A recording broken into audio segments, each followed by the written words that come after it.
Mga kapatid, liway abas ni para sa News 5, Bisaya, adunay reaksyon si President Bongbong Marcos sa desisyon sa Senado nga i-archive ang impeachment case batok ang Vice President Sara Duterte. Matod sa Presidente, walay kalabutan ang desisyon sa Korte Suprema sa pagkahusto o dili sa mga merit sa impeachment. Matod pa niya, wala sila nag-ingon nga walay sayop ug wala pud sila nag-ingon nga adunay sayop. Ang maong sayop lang ang paagi sa pagdumala niini. Milikay siya sa issue sa impeachment batok ang VP Sara tungod kay para niya, usa siya ka impeachable officer ug dili angay nga i-appeal niya ang iyang kaugalingon sa maong proseso. Matod sa Presidente, ang Senado, Kamara ug Korte Suprema lamang ang may katungod sa paghusay sa issue. Dugang pa niya, dili angay nga sultian niya ang iyang mga higala sa Senado ug Kamara kung unsa ang ilang buhaton kay posible pa nga ma-appeal siya o ma-impeach usab siya kung buhaton niya kini.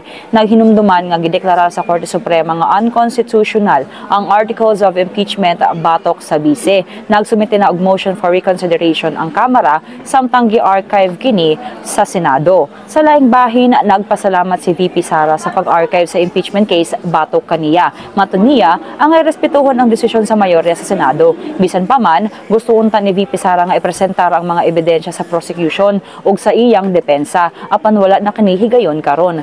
Busa magpadayon gihapon siya sa pagpangandam alang sa mga posibleng kahimtang sa umaabot. Ilabi na kung adunay mag-file og bagong impeachment complaint batok kaniya sa umaabot nga mga tuig. Mao na kini matud niya ang iyang oportunidad aron makatubag. Kini sa lamang ang atong update, magpadayon lang sa pagbantay sa social media pages sa News 5 para sa uban pang mga balita ug update. Amping tang tanan.